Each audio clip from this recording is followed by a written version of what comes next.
L'Irak au nord sous contrôle américain, des renforts approchent Kirkouk pour sécuriser la ville. Les combattants kurdes s'y sont retirés. L'autre ville pétrolière de Mossoul est tombée. La Turquie envoie des observateurs militaires pour être sûr que ce secteur ne passe pas sous contrôle kurde. À Bagdad, les scènes de pillage se multiplient et font peser un climat d'inquiétude sur la ville. Les commerçants travaillent fusil à la main. Même les hôpitaux ont été la cible des pillards. Le chaos s'installe. Le sommet de Saint-Pétersbourg avec le camp de la paix, Vladimir Poutine, Gerhard Schröder et Jacques Chirac ont débuté leurs entretiens. Un principe, remettre l'ONU en jeu dans l'après-guerre. Médecine avec la Fédération des chirurgiens qui pose des anneaux dans l'estomac pour maigrir, une pratique qui donne des résultats mais qui comporte de vrais risques. Madame, Monsieur, bonsoir. Commençons ce journal sur le front nord de l'Irak avec l'arrivée il y a quelques heures des premières forces spéciales américaines à Mossoul. L'entrée de ces troupes devrait apaiser l'inquiétude de la Turquie. Cette ville hautement convoitée par les Kurdes est totalement mise à sac ces dernières 24 heures. Mossoul est désormais sous contrôle de la coalition. Les Peshmergas se sont retirés et la reddition a eu lieu sans combat. Reste ici et là quelques poches de résistance. Dorothée Cochard. De l'armée de Saddam Hussein, il ne reste que cette colonne de fuyards, presque une armée de va-nu-pieds. Ils n'ont pas combattu, l'armée a signé sa reddition, les armes sont encore sous leurs bâches. Les soldats pourtant semblent moins humiliés que soulagés, c'est en tout cas ce que diffusent les chaînes américaines. On n'a rien mangé depuis 2 mois, explique ce soldat, on n'a plus de vêtements, on était rasés de force. Et si vous ne voulez pas combattre pour Saddam Hussein, eh bien vous étiez exécuté.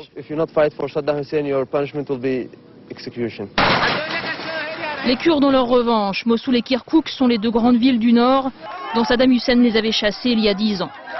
Aujourd'hui, ces mêmes Kurdes rivalisent d'ardeur pour mettre à mal les effigies du dictateur.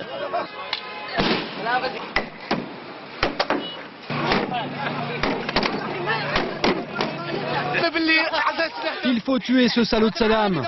Il faut le couper en morceaux. Lui, ses cousins dans leur palais luxueux, ils ont du fric. Et nous, ils nous ont assassinés, notre peuple, nos enfants, nos parents. Et il va s'en sortir comme ça? Les combattants kurdes sont donc maintenant les maîtres de la ville, mais on en est déjà à penser à réorganiser le pouvoir. Un général américain doit venir rencontrer tous les représentants de Kirkouk, aussi bien kurdes qu'arabes, assyriens et turcs, pour établir un comité de gestion de la ville. Les Américains continuent d'arriver à Mossoul et à Kirkouk. Une présence qui a son importance. Les 2 villes représentent à elles seules 1/3 des ressources pétrolifères de l'Irak. Hors de question qu'elles restent aux mains des Kurdes. Une telle richesse pourrait bien favoriser l'indépendance des Kurdes d'Irak. Et la Turquie a déjà fait savoir qu'elle ne l'accepterait pas.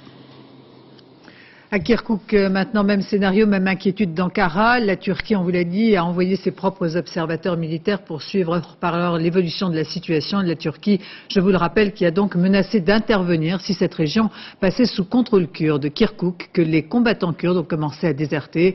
Reportage de nos envoyés spéciaux, Jérôme Bonny, Olivier Robert. Principale préoccupation des Peshmerga kurdes et des quelques soldats américains qui les encadrent ou les conseillent, éviter que la ville de Kirkouk ne sombre dans la guerre civile. Omar Fatah, membre du bureau politique d'un parti kurde, explique que les Peshmerga partiront quand il y aura plus de stabilité. À Kirkouk, il y a aussi des Turkmènes au drapeau bleu et la coexistence entre les partis risque d'être difficile. Dans la ville livrée au pillage, certains membres de cette communauté turkmène se plaignent d'exactions des hommes armés kurdes. Cet industriel et son fils, par exemple, affirment que les Kurdes leur ont volé leur voiture et que l'entreprise du père leur a été prise. Arrive un haut responsable de la police kurde venu de la ville de Souleymanie.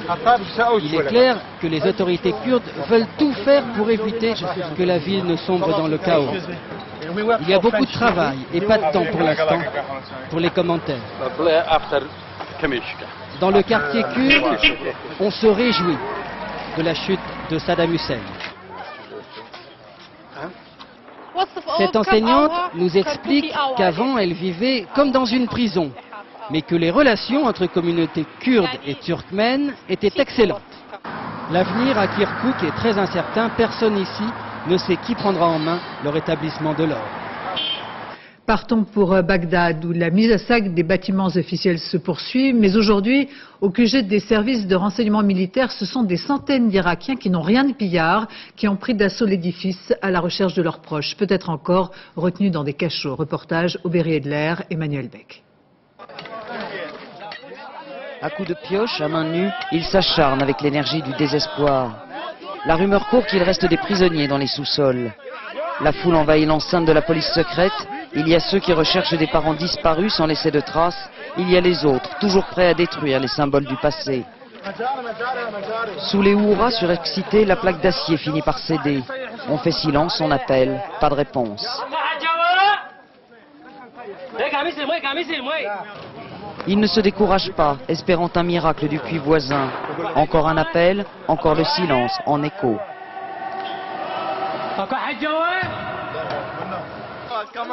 À l'intérieur du bâtiment, l'atmosphère est mitigée, comme si, aujourd'hui encore, la peur de cet endroit n'avait pas tout à fait quitté les Bagdadis. Hussein recherche 7 de ses proches, des opposants au régime. Il nous dit que l'Irak entier était une prison, qu'avant il n'avait jamais osé s'approcher, qu'on tirait même sur les passants trop curieux. Haider, lui, dit qu'il ne ressent plus rien, que son cœur est en sang.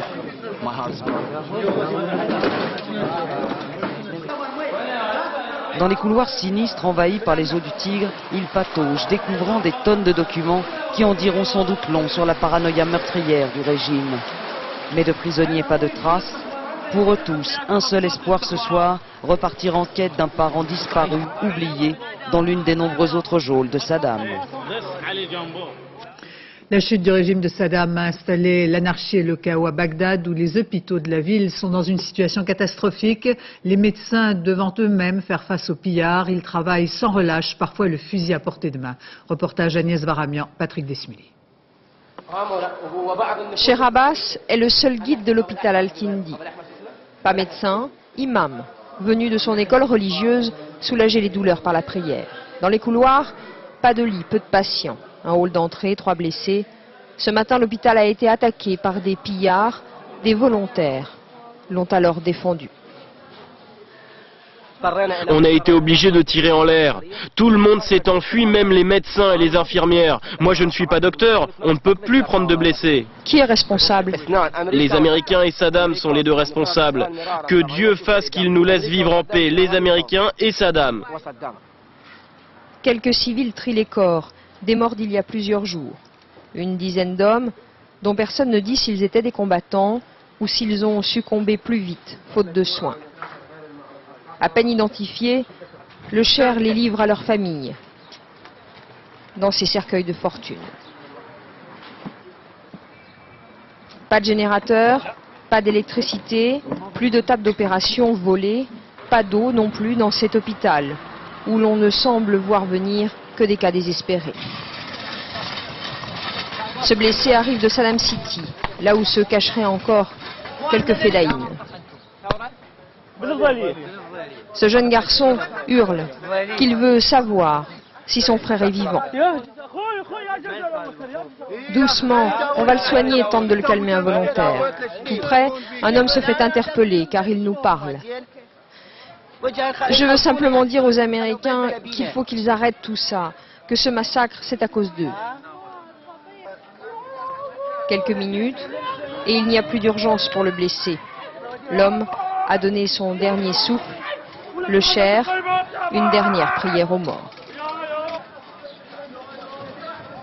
Et en direct de Bagdad, nous retrouvons un médecin des hôpitaux. Jacques Bérez, bonsoir. Vous êtes chirurgien et vous opérez dans un établissement de la ville. De quoi avez-vous le plus besoin et combien de jours pouvez-vous encore tenir comme ça? Bonsoir. De quoi on a besoin? Essentiellement de sécurité, d'un minimum de sécurité.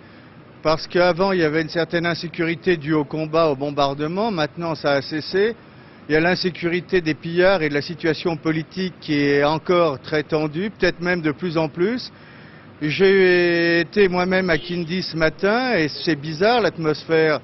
Ils disent qu'ils ont été attaqués ce matin. En fait, j'ai l'impression qu'ils avaient été attaqués hier et que ceux qui prétendent maintenant défendre l'hôpital c'est ceux-là même qui l'auraient attaqué hier. Enfin, ça, c'est mon impression. En tout cas, il y a une mainmise d'un groupe probablement chiite sur cet hôpital et il ne travaille plus. Et les deux autres plus grands hôpitaux de la ville sont dans le même cas, Yarmouk et Saddam Medical City.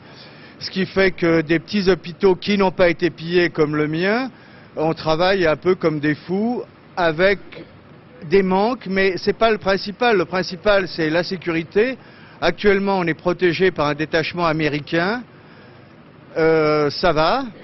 Mais la veille du jour où ils nous ont protégés, ils avaient tiré sur une ambulance de l'hôpital en blessant le chauffeur. Enfin, donc c'est un prêté pour un rendu.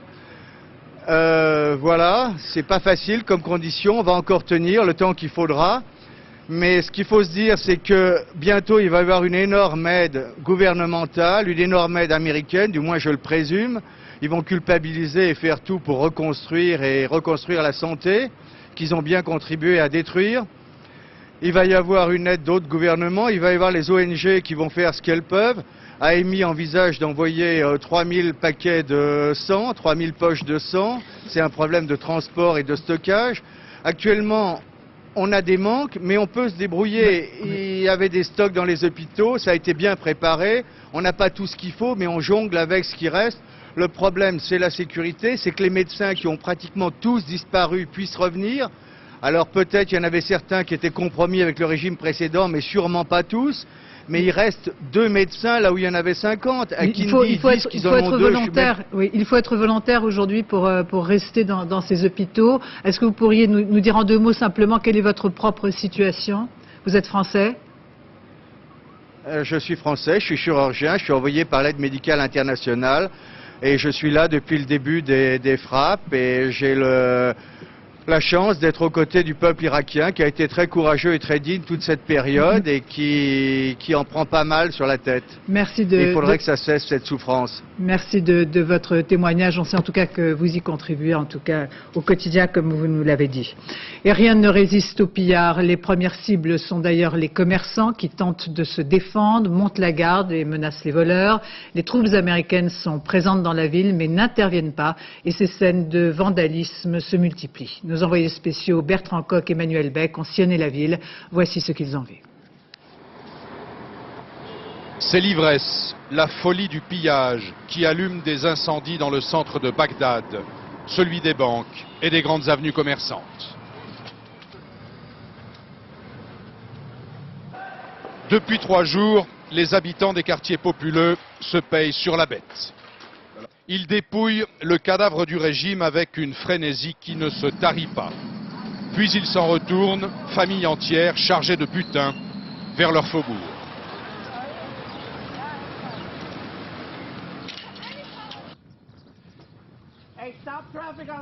À la sortie nord de la capitale, des sapeurs de l'US Army font sauter à la dynamite des stocks d'armes et de munitions. RPGs.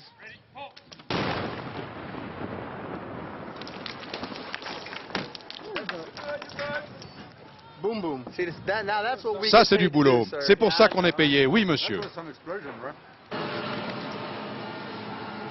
Mais ces hommes-là sont chargés d'un boulot autrement moins divertissant. Ils sont éboueurs, employés de la voirie et volontaires. Ils vont enterrer les morts des combats du début de la semaine.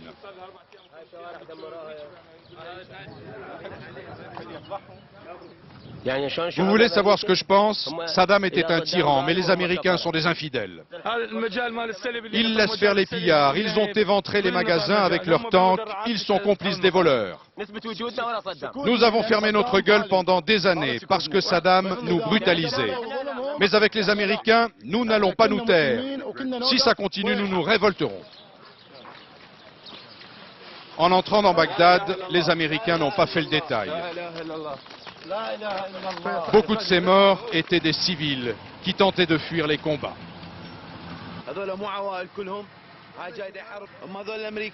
C'est ça l'Amérique qui prétend nous protéger.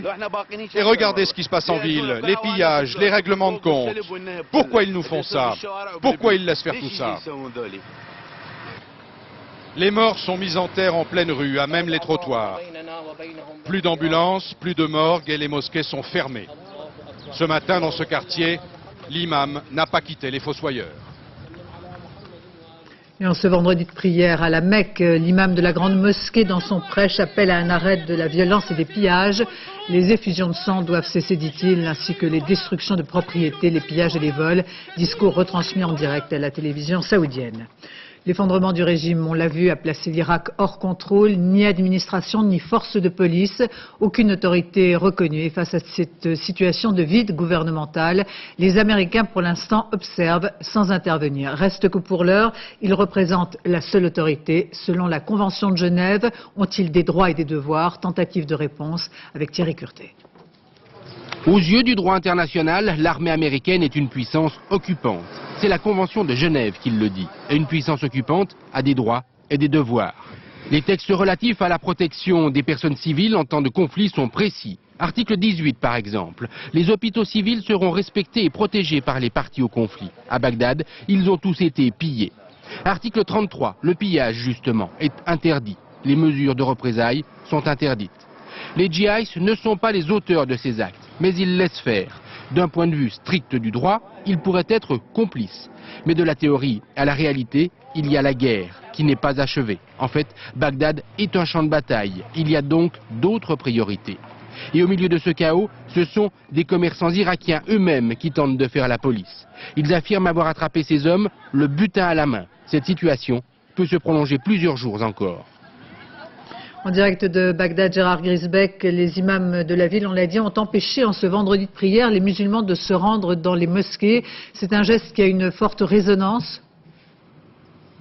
Oui, c'est vrai, c'était le premier vendredi de l'après Saddam Hussein. On aurait pu imaginer des scènes de liesse, on aurait pu imaginer des scènes de joie. Pas du tout. C'est pour les religieux musulmans, ça a été l'occasion de marquer leur opposition aux infidèles.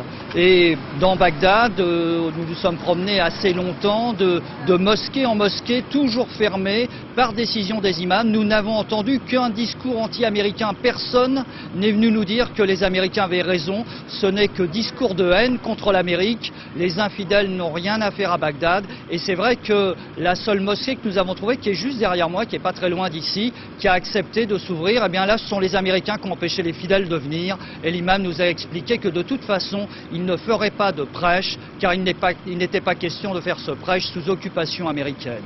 Bagdad, où les hôtels, les centres commerciaux, maintenant le plus grand musée archéologique de l'Irak a été mis à sac, une véritable déferlante que rien ne semble arrêter.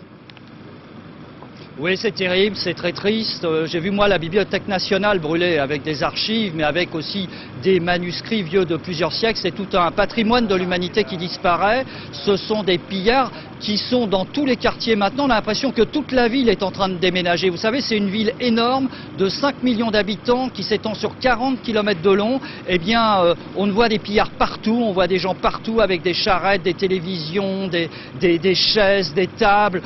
Et une fois qu'ils ont pillé, ils brûlent. On a vu des ministères brûlés, on a vu des gens voler des voitures de police. C'est le chaos le plus total. Il n'y a plus d'État. En réalité, l'État irakien est tombé avec Saddam Hussein et on voit mal comment les choses pourraient être reprises en main par les Américains. Les forces américaines n'ont visiblement pas les capacités physiques en hommes de pouvoir imposer un nouvel ordre. Alors pour le moment, elles sécurisent là où elles sont, mais elles laissent faire les pillards. Merci Gérard Grisbeck. Partons maintenant à la frontière entre l'Irak et la Syrie. La Syrie, porte d'entrée supposée pour les dirigeants irakiens qui tenteraient de trouver refuge à Damas. Voyons avec nos envoyés spéciaux, Florence Bouquilla et Frédéric Faure, quelle est la situation à ce poste frontière. C'est l'une des routes qui relie Damas à Bagdad. Une nationale qui traverse 280 km de désert syrien.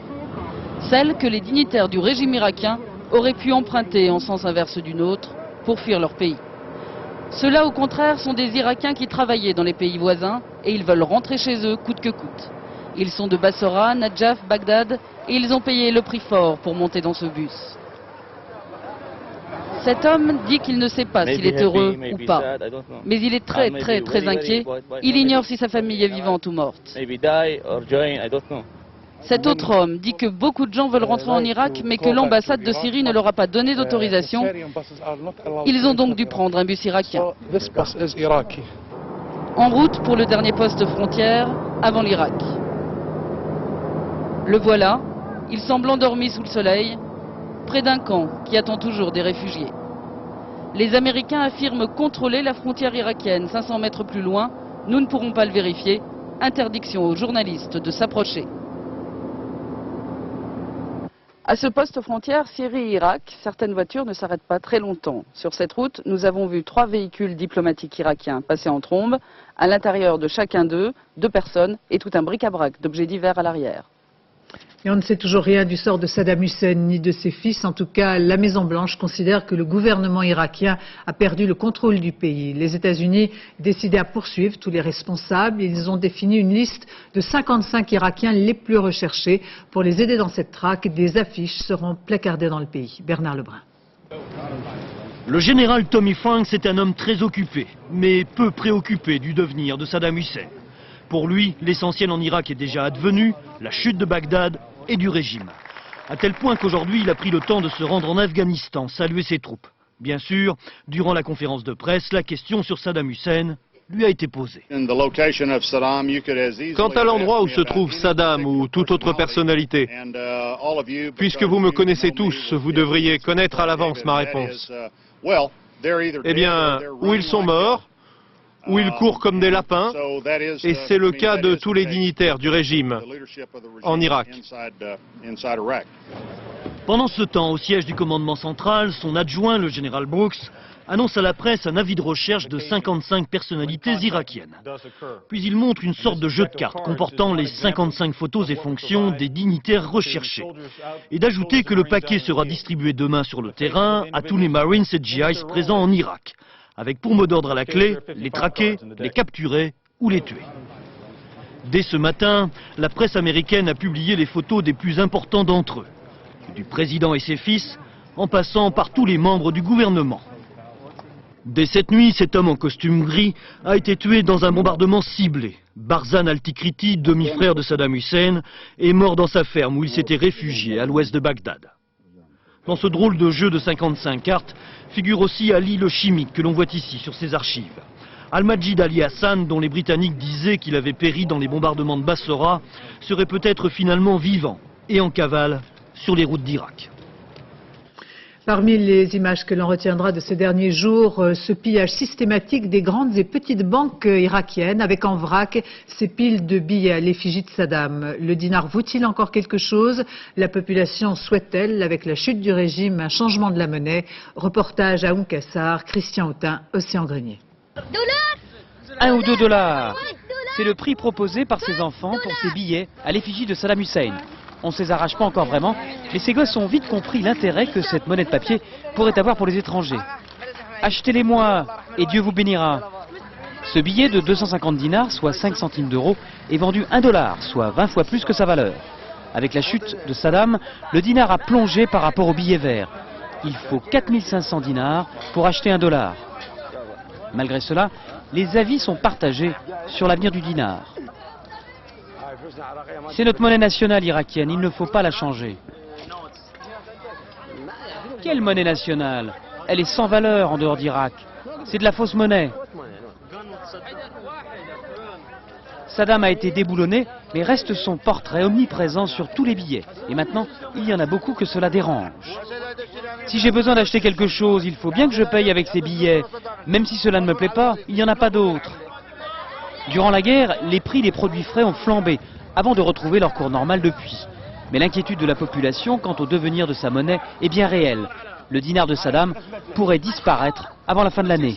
Beaucoup de gens se demandent si on va changer de billet ou pas, car il y en a qui ont chez eux des millions en billets de banque. Le fantôme de Saddam risque de hanter encore longtemps l'Irak. Les billets à l'effigie du dictateur déchu vont bientôt disparaître, détrônés par le billet vert ou remplacés par une autre monnaie. En tout cas, hier à Kassar, le dernier portrait de Saddam Hussein a été détruit 15 jours après la prise de la ville. Je vous propose maintenant d'écouter pour la première fois le général américain Jay Garner. Il est chargé de la reconstruction en Irak. Ses propos méritent d'être écoutés. Notre projet maintenant, c'est vraiment de commencer l'aide humanitaire. Aider les habitants de chaque village de la façon qu'ils souhaiteront. Et ensuite, commencer le processus démocratique au niveau local. Vous allez voir que des vrais leaders vont apparaître à l'intérieur du pays, des hommes, des femmes courageux et capables de gouverner. Le gouvernement japonais a dit qu'il allait débloquer de l'aide. Ouais, j'ai parlé au gouvernement japonais il y a 2 jours et il a dit qu'il allait venir nous aider. Vous, au Japon, je veux que vous teniez parole. Il y a du boulot pour tout le monde ici.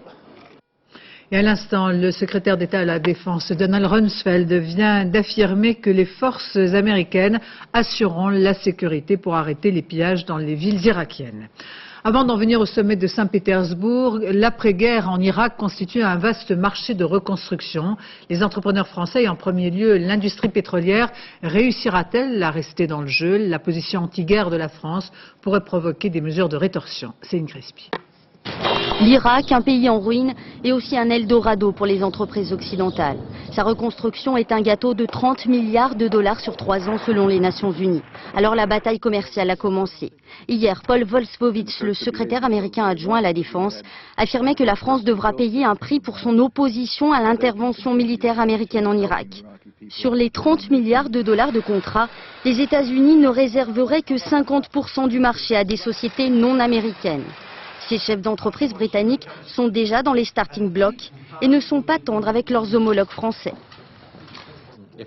Si je devais me battre pour un contrat auprès des Américains, je ne pense pas que je prendrais un partenaire français. Avant même la fin de la guerre, c'est une entreprise américaine dirigée jusqu'en 2000 par Dick Cheney, le vice-président, qui a obtenu l'extinction des puits de pétrole. Scénario identique pour le port d'Oum Kassar, un marché juteux de 2 milliards d'euros. Restent les appels d'offres des 8 chantiers principaux, reconstruction des écoles, des routes, des réseaux électriques. Si les Français ont un lien privilégié avec les pays arabes, les anglo-saxons ont eux une arme redoutable, le lobbying.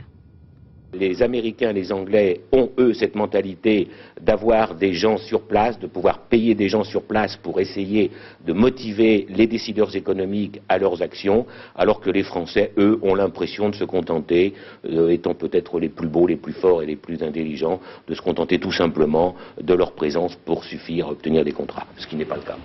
Les entreprises françaises devront tout faire pour éviter le scénario de 1991. Elles avaient été les oubliées de la reconstruction du Koweït. Le camp de la paix se retrouve aujourd'hui à Saint-Pétersbourg. Vladimir Poutine, Gerhard Schröder et Jacques Chirac ont commencé leurs entretiens il y a un peu plus de 2 heures. Une volonté commune, remettre l'Irak dans l'après-guerre. L'ONU dans l'après-guerre, pardon. Fin d'après-midi, Saint-Pétersbourg. Jacques Chirac est le dernier arrivé. Il rejoint le président Vladimir Poutine et le chancelier Gerhard Schröder.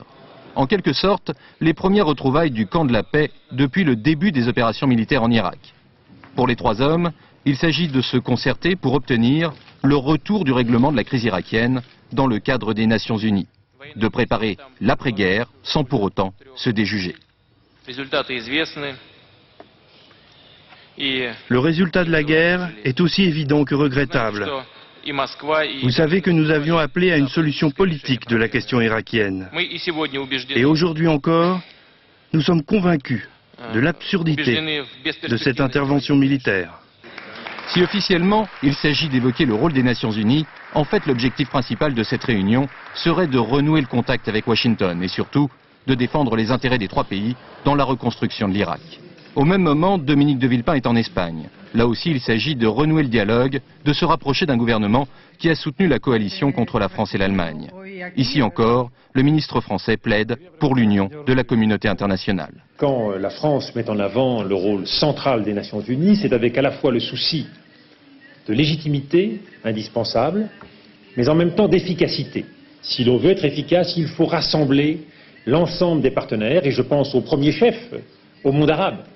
Un monde arabe avec lequel la France veut plus que jamais garder le contact. Dominique de Villepin commence dès ce soir une tournée au Moyen-Orient. Première étape, l'Égypte.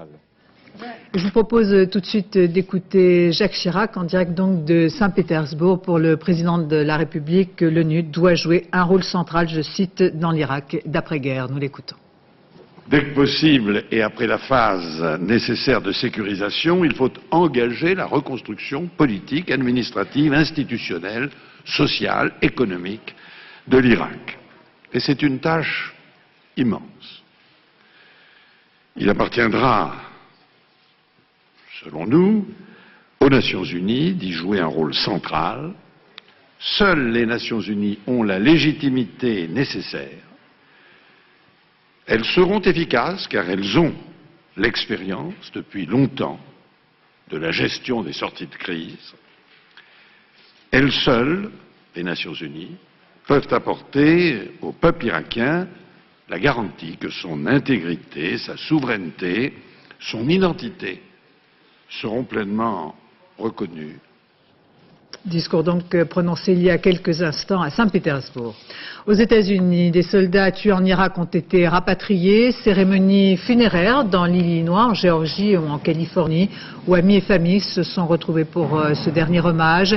Des Marines tués au combat, la plupart sont des très jeunes gens. L'un d'entre eux n'avait pas plus de 19 ans. Il a été tué dans l'attaque suicide à un poste frontière. En direct de Washington, nous vous retrouvons Étienne Lénart dans tous les esprits. Une seule question, bien sûr, comment mettre fin à ces pillages et ces scènes de chaos qui installent l'Irak dans l'anarchie. On a le sentiment depuis près d'une heure maintenant que les autorités américaines vont peut-être commencer à intervenir. Oui, la Maison-Blanche s'est défendue ce matin, Béatrice, par rapport à toutes ces questions autour des pillages, en disant d'abord qu'après 30 ans de dictature, eh bien, quelques jours de pagaille étaient forcément à attendre, en disant ensuite que l'exemple de la ville de Bassora, la deuxième ville du pays où apparemment, selon Washington, les pillages auraient diminué depuis les premières heures de la libération de la ville, il y a donc quelques jours, eh bien, que cet exemple poussait à l'optimisme, et en disant enfin que les soldats américains, jusqu'à maintenant, jusqu'à ces dernières heures, étaient préoccupés par les derniers actes de rébellion, par ces opérations, vous savez, de guérilla urbaine qui subsistaient dans certains quartiers de Bagdad, et qu'ils allaient pouvoir se consacrer dans les heures qui viennent, donc à assurer la sécurité de la capitale irakienne. On a bien pris visiblement conscience du problème, d'autant que George Bush avait promis aux Irakiens, dans son message télévisé, d'assurer la loi et l'ordre, et les États-Unis ont annoncé par exemple qu'une réunion de l'opposition irakienne aurait lieu dès mardi à Nasiriyah, donc, qui est une des villes du sud de l'Irak. Étienne, Dominique de Villepin, le ministre français des Affaires étrangères, affirmait en fin d'après-midi que c'est aux Américains de rétablir la sécurité en Irak. Voilà peut-être une déclaration qui pourrait remettre un peu plus d'huile sur le feu. Oui, on a un peu le sentiment qu'après la trêve diplomatique qui avait été un petit peu imposée par les combats sur le terrain, eh bien cette partie de ping-pong repart de plus belle. Monsieur Villepin accuse les Américains de ne pas assurer la sécurité. Ici, à Washington, c'est le numéro 2 du département de la Défense, monsieur Wolfowitz, qui disait hier soir « La France devra payer le prix de son opposition à la guerre ». Je ne sais pas si ces joutes verbales seront très utiles. L'avenir le dira. Ce qui est certain, c'est que devant l'immensité de la tâche, les États-Unis vont probablement avoir besoin de l'aide de tout le monde. Est-ce qu'ils accepteront de passer par l'ONU? Cela dépendra probablement aussi de la qualité du dialogue que les uns et les autres réussiront à restaurer entre donc partisans de la guerre et partisans de la paix. Je vous rappelle, simple anecdote, que le président Chirac et le président George Bush, qui disent s'estimer sur un plan personnel, ne se sont plus parlé publiquement depuis le 8 février dernier. Cela fait plus de 2 mois. Merci Étienne Lénart. Dans l'actualité de ce vendredi, encore et toujours, la pneumopathie avec 5 cas probables en France et un nouveau cas suspect, celui d'une jeune femme hospitalisée hier à Strasbourg. Une bonne nouvelle tout de même, le patient bordelais hospitalisé depuis plus de 10 jours est sorti de l'hôpital. Laurence Decherve, Christophe Nédart. 3 jours après son retour d'Hanoï, les premiers symptômes apparaissent. Toux, fièvre, le patient est immédiatement hospitalisé. Aujourd'hui en isolement à l'hôpital de Rennes, ce malade est un nouveau cas probable de la pneumonie atypique. Des prélèvements sont en cours d'analyse, même si son état de santé semble s'améliorer. Il n'a plus de fièvre, il n'a pas de symptômes respiratoires, donc on pourrait penser que l'évolution sera bonne. À 50 ans, ce patient est gérant d'un hôtel à Hanoï. C'est là, au Vietnam, qu'il rencontre le cardiologue français, porteur de la maladie et aujourd'hui toujours hospitalisé à Tourcoing. Devant le risque d'une contamination, il est tout de suite pris en charge à sa descente d'avion. Il n'a pas eu le temps d'être en contact avec d'autres personnes sur l'Hexagone. En France, 2 malades avérés sont toujours hospitalisés, 2 autres restent des cas probables et une douzaine de personnes font l'objet d'un suivi médical. Un avenir en provenance du Venezuela a été mis en cale sèche et fouillé de fond en comble. Policiers et douaniers étaient à la recherche d'une énorme quantité de cocaïne qui aurait été dissimulée. Après une semaine de travail de fourmille, la police n'a rien trouvé. L'équipage est mis hors de cause. Il y a 3 semaines, l'alerte avait été donnée. Des traces de ricine trouvées dans une consigne de la gare de Lyon à Paris. On craignait l'éventualité de terrorisme biologique. Après analyse des 2 flacons suspects, il n'y a aucune raison de s'inquiéter. Cette information peut surprendre. A priori, pourtant, il s'agit d'une étude médicale tout à fait sérieuse qui pose un lien entre les victimes de viol et les victimes des accidents de la circulation. Celles qui auraient subi des abus sexuels auraient bien davantage de risques d'être exposées aux accidents de la route. Explication Sébastien Leguet, Michel Vasseur. Une association où les jeunes peuvent parler librement avec des psychologues. Ces deux jeunes femmes ont en commun d'avoir été victimes d'abus sexuels quand elles étaient enfants. Ensemble, elles parlent de leur traumatisme, des séquelles les plus inattendues. Cette étrange violence qu'elles expriment au volant. L'envie, je peux la décrire précisément, c'est de me fracasser, c'est de me fracasser pour qu'il y ait un choc. Et en même temps en me disant merde, ça va encore faire mal, ça va encore parce que ça fait mal, les fractures, les foulures, les machins. Mais c'est ça, et donc c'est de conduire beaucoup trop vite, n'importe comment. C'est clair que je ne mets jamais la ceinture, je refuse, il n'est pas question. Je pousse souvent les conducteurs, parce que je suis passager, du coup, à rouler plus vite. Je trouve ça drôle, ça m'amuse. Je sais pas, je pense que c'est pas la notion de vouloir se tuer, c'est la notion de vouloir se faire mal. Je sais que j'ai fait des sports de combat, je me suis cassé le nez souvent, j'ai eu j'ai saigné, etc. Et ça, curieusement, ça me faisait du bien de pouvoir justement, effectivement, retourner la violence qui m'a été faite à moi. Il y a un geste symbolique là, en faisant ça, en se fracassant, on peut montrer une douleur et on peut la dire. Enfin. Aujourd'hui, une enquête validée par l'INSERM met en lumière ce phénomène. 1500 personnes ont répondu à ces questionnaires sur ordinateur. Conclusion, les femmes ayant subi des abus sexuels avant la puberté prendraient 3 fois plus de risques que les autres, 8 fois plus pour celles qui n'ont jamais livré leurs secrets. En remontant dans la biographie du sujet et en trouvant un traumatisme, on peut peut-être intervenir avant l'âge de la puberté, des années avant l'accession au permis, pour faire un travail à la fois sur ce risque, mais sur d'autres. Comportements à risque et abus sexuels, certains psychiatres avaient déjà fait le lien. Cette enquête confirme leur intuition. Mais pour être vraiment prise en compte, elle demanderait à être élargie à un échantillon plus important. Et puis au chapitre judiciaire, le gouvernement espagnol autorise l'extradition de Patrick Henry qui était détenu en Espagne, je vous le rappelle, depuis plus de 6 mois. La réforme des retraites, les partenaires sociaux se sont retrouvés ce soir sur ce difficile dossier. Le gouvernement vient de présenter ses premières orientations. Il s'agit surtout de donner des directions plutôt que des annonces concrètes. On retiendra l'alignement du privé et du public, 40 ans de cotisation, le cumul des salaires et des retraites, la retraite à la carte, enfin l'incitation à l'épargne individuelle. Ceci nous amène à l'ouverture à l'épargne par capitalisation. En effet, les retraités pourraient compléter leur pension avec ce système à l'anglo-saxonne. Une pratique en place actuellement uniquement pour les fonctionnaires, c'est la Préfond. Séverine Lebrun. Vous le croirez ou non, mais Roger achète ses pinceaux grâce au fonds de pension. Il était fonctionnaire et a donc pu cotiser à la Préfond, une sorte de retraite complémentaire qui fonctionne par capitalisation. En clair, il a cotisé pendant 30 ans, son épargne était placée en bourse et lui donne maintenant droit à une rente à vie. Ce qu'il a décidé à adhérer, c'est le petit coup de pouce fiscal donné par l'État. Ne bougez pas. Toutes les sommes que nous versons, à la fois en cotisation normale, mais aussi en rachat, sont déduites des impôts. Et ça, c'est quand même quelque chose d'important, quoi. C'est vrai. C'est un avantage. Mais ça vous fera 2500. Mais malgré ces avantages, on ne se bouscule pas pour adhérer à la Préfond.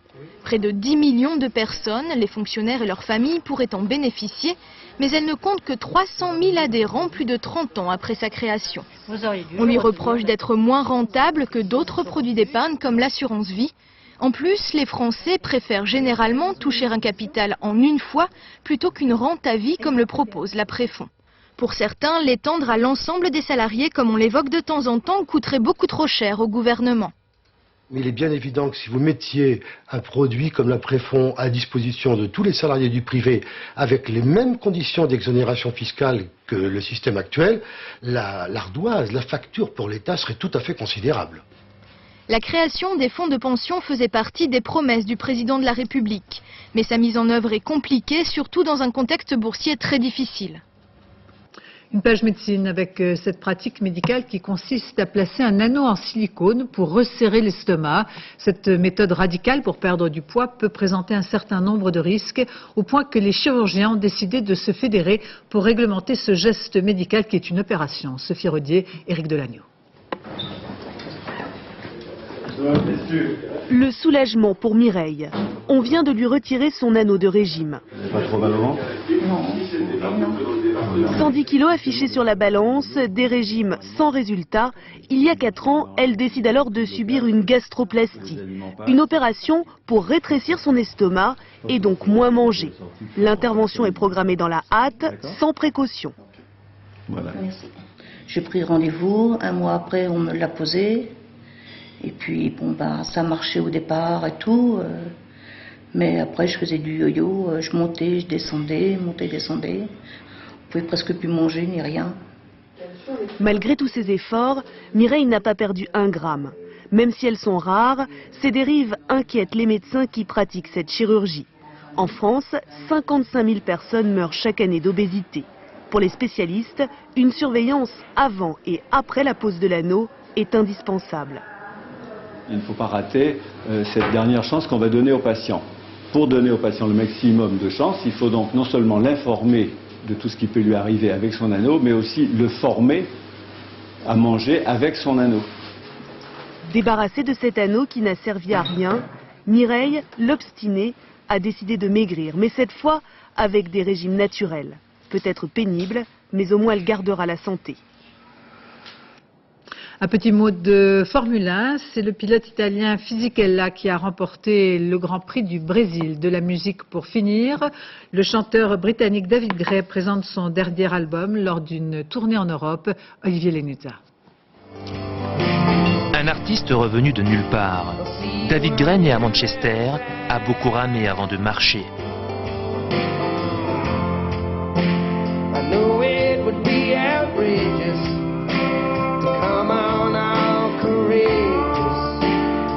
Après 10 années de galère, David Gray publie en 2000 son 4e album, sans doute le dernier. Mais là, les ventes explosent, 5 millions d'exemplaires écoulés. Et puis Bono, le chanteur de U2, qui dit que ce disque a changé sa vie. Ouais, il utilise mon disque pour caler sa table. Comme ça, il ne renverse plus son café. Les chansons de David Gray sont réfléchies, marquées par la peine et le chagrin.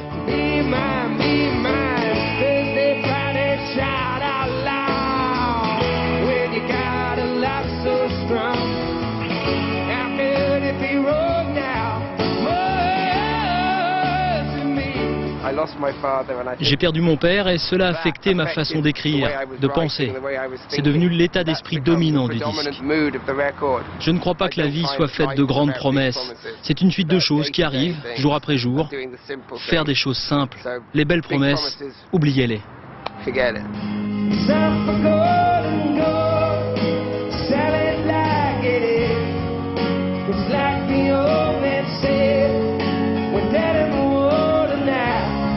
Il se définit comme un artisan. Joan Baez dit de lui qu'il est le meilleur auteur-compositeur depuis Bob Dylan. David Gray conserve cependant la lucidité. La simplicité de ceux qui, longtemps ignorés, sont par la suite adulés. Ainsi se termine ce journal. Dans un instant, la météo Patrice Drevet, puis le point route Julien Pascal. 20h55, soirée polar avec PJ, avocat associé. 0h55, le dernier journal Jean-Claude Renaud. Demain à 7h, dans Thé ou Café, Catherine Sellac reçoit Tahar Benjeloun. Quant à moi, j'aurai le plaisir de vous retrouver demain dès 13h. Je vous remercie de votre attention. Excellente fin de soirée sur France.